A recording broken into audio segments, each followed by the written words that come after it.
Morning to everybody. Happy Wednesday. It's Gerald here. It's 4 a.m. bright and early here in Connecticut on the East Coast. You can see I'm smiling today. I restarted this video 4 times already. All right, this video is going to be called The Little Toadstool. All right, and let me say this first of all. Okay, throughout this video, I'm going to refer to just size in general. We all know what I'm talking about.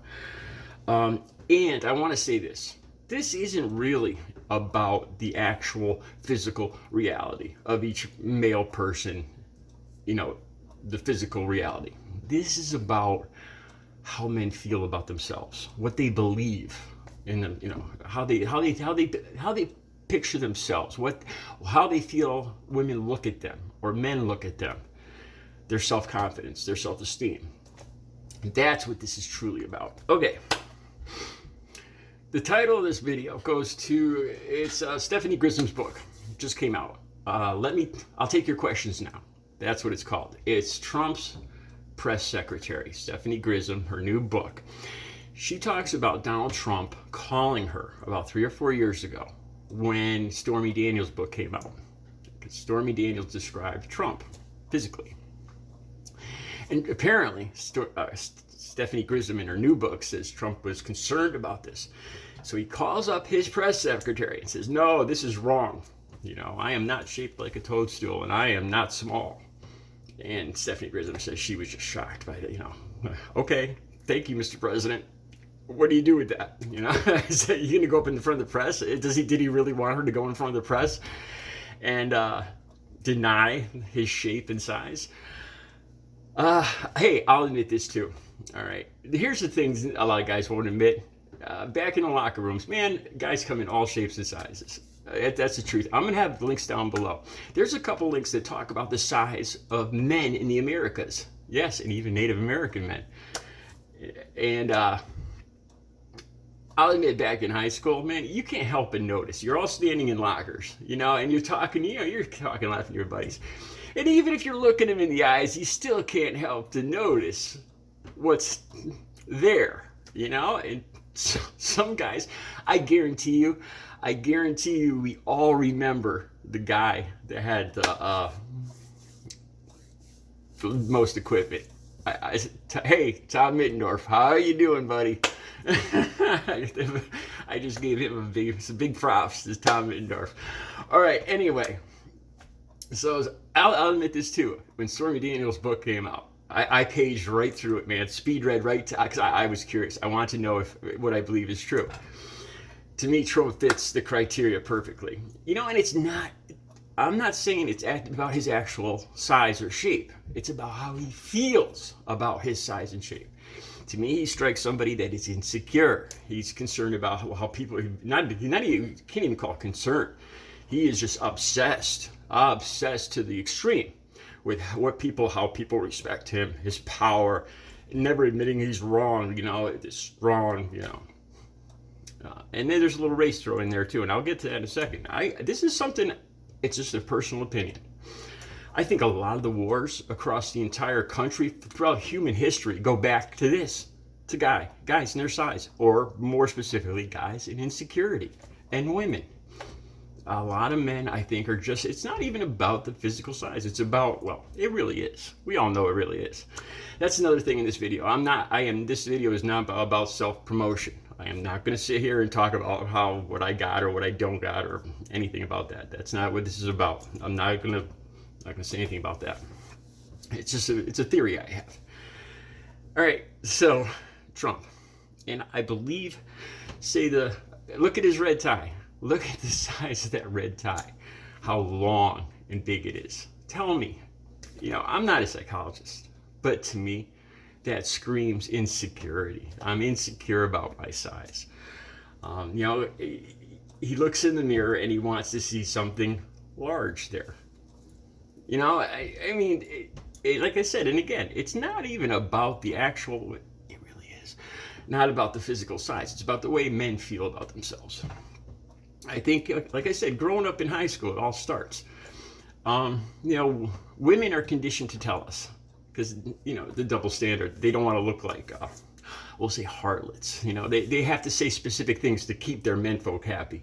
And they have to say size doesn't matter. You know, size doesn't matter. I love you, honey. You're just perfect for me. Yeah, and that's what they have to say. If you catch them alone, like I said, I grew up with women. I feel comfortable. I feel more than comfortable with my rapport with women. I feel way more comfortable talking with women than I do with men. Honestly, I don't see a whole lot of point at this age at hanging around and palling around with other guys. I don't. Out of the 1,000 of my Facebook friends, I'd say about 80% of them are women. I just, you know, I've gotten to the age where having guy buddies just isn't a big issue of mine, you know, and I'm more intrigued. I love women, and I do, you know, and like I said, I think they're conditioned to in public when men can hear and around, they have to say certain things. I'm just guessing. It's just an opinion. And I don't want to generalize. I think some women might, some women don't. Just like some men, you know, we're all different. But now let's talk about race. Seriously, this is something I really believed. Now, medical journals will tell you that, you know, between race, there's no difference in race. We've all watched porno movies, right? I remember growing up. I think I wasn't even 18 yet, and there was we used to have video stores back then. There was a video store near me that would sell, they wouldn't check IDs because I was under 18. And they had an international room, because I think the guy was foreign. I don't remember what country he was from. And I remember renting like Asian porno from every country, just out of curiosity. And what I saw, but this isn't showing the truth, though. This is just showing the men that are willing to participate in this kind of filmmaking. And in general, those men are going to be more secure in their size too. But we all know what we saw there, and even though all the medical journals will tell you that race doesn't matter, I can't help but think it does. I can't help but think some races just naturally or have different sizes. You know, one thing I noticed: fingers. Long fingers. I've noticed a lot of African American men have very long fingers. A lot of artistic people do. A lot of musicians do. I don't know. There's a lot of, you know, you can't really say for sure what's connected to what. Then there's the issue of feet. Medical journals. I've looked up this morning. All the medical journals that talk about foot size, guys with big feet. Now, a lot of women swear by this. I swear to God, I've walked through the mall, because I have size 14, size 15 feet. I swear to God. I see women, mostly women, look down at my feet. That could be too because I wear bizarre footwear too. So, no, I'm just kidding. Seriously though. Even when I'm wearing normal boots or whatever, I've seen women are human beings. They have drive just like men do. This is something that, you know, a lot of men just aren't secure in admitting. All right, so race. This is my theory. I think, you know, going back to the 15 and 1600s, with these boats going to Africa and coming back, they were transporting human cargo. The human cargo was not dressed, and I think because of Africa and the life of the people there, they grew up very physically strong. You know, having to run distances to neighboring villages. I don't want to sound racist, but this is what I believe. You know, a lot of the best runners are from Africa. And we just, you know, it's part of Darwinism. And I personally believe that for one reason or another, just like African American women seem to have more junk in the trunk. I honestly can't tell you Darwinism why that is, but there's probably a reason for it. Just like skin pigmentation.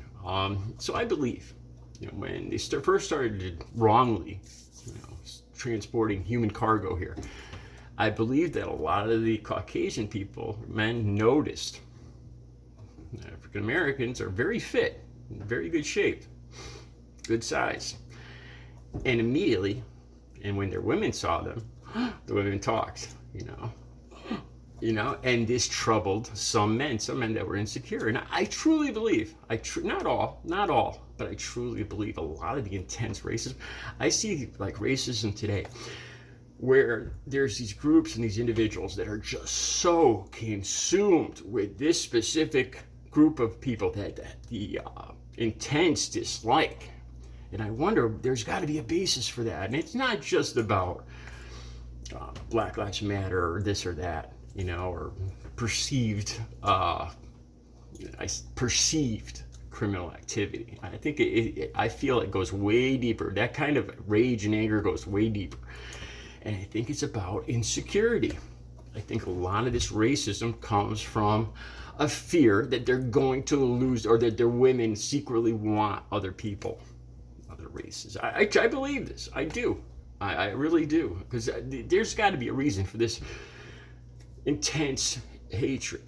And I think it's probably a basic thing. And this is a very basic thing. When we reproduce, our mate is, that's our offspring, our mate, the whole reason we're here.